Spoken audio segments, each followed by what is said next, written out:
Nio broke out of this pennant-like range, leading to a continued move to the upside and having a solid green day, guys. Even though the entire market really suffered today, we see Nio hold up pretty well here. So should we expect a continued move to the upside, or are we going to see continued selling pressure right around that 520 level? All right, guys, on the weekly time frame, starting our analysis, the main points that we point out on the Nio time chart is that on the weekly, guys, we see these descending triangles. We see this first one get formed right here, leading to a breakout and a movement to around 100% of stock price. And we see a longer term descending triangle coming back down to the floor of 338. Within that is a smaller descending triangle. We break both of those in a nice movement around 2 days, breaking one here and the second day breaking the longer term resistance. And then we continue to have our movement to the upside, but we do find a bit of rejection at that 520. And then we form a pennant-like structure where we are now getting the break of that structure. So definitely looking very bullish on the weekly, and that's where we stand with a price target of around $6. And if we could continue up in a nice buyer manner, and if bullish signs can continue,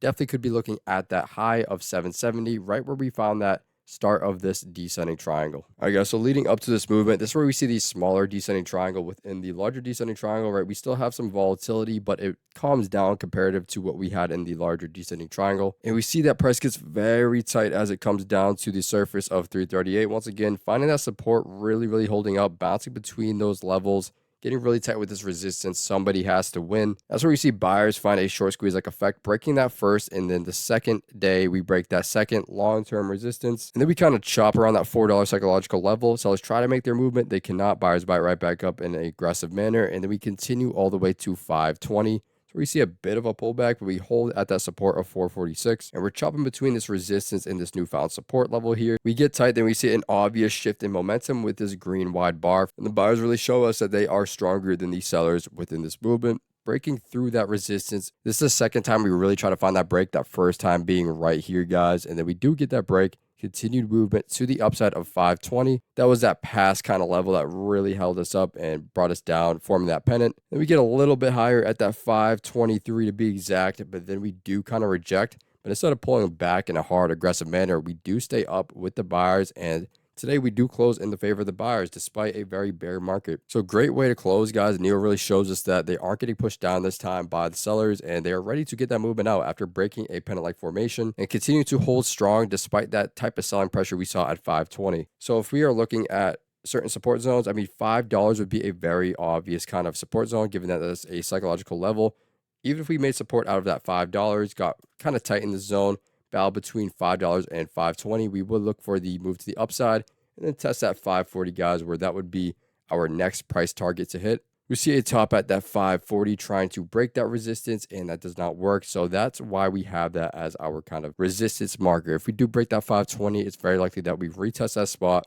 See if we get past that, and past that, guys, we're looking very nice to that $6 level, which held up as some solid resistance in the past. You see topping here around twice, 1, 2, further move downwards. And after that movement over that level, we do see we try to get back up and topping there again. So our main resistances that we are watching here is that 547 and that $6 level. And I do like how we are reacting here. The buyers are looking very strong. The momentum is most definitely on the buyer's side. So as long as we can hold strongly and volume can continue to flush in here, we are looking very good to the upside. As we looked on the weekly, guys, that initial move out of that first descending triangle, we did see around a 100% movement to the upside, marking that up here, breaking through that level, around 100 to 104% movement. So given that this is a break of a shorter term resistance as well as a longer term resistance, definitely not out of the question that we see a 100% type of movement here as well. Do see a bit of a hold up here instead of a very aggressive move to the upside like we saw here. But nevertheless, the buyers are remaining strong here and showing that they are the dominant force in this battle. Take you guys over to the hourly, we see that break of that pennant. So we do make that ceiling here, come back up to the ceiling. Can I find that break? We try to test that level a couple times. Third time here, fall further down. Then we try to get that break. We do kind of break over it for a bit, come back down, try to break over again. Then we see that gap down and a continuation to the floor where sellers try to get their movement stemmed off that kind of movement here, that rejection, trying to carry that momentum to the downside, but buyers step in right when they have to, gap up, nice green candle back within this range, continuation, and we got over that point. See some obvious chop after a nice movement and correction to the upside here, and then we get a smaller gap up and a continuation to that 520 where we do find a harsh rejection again, but not as harsh as in the past, and we kind of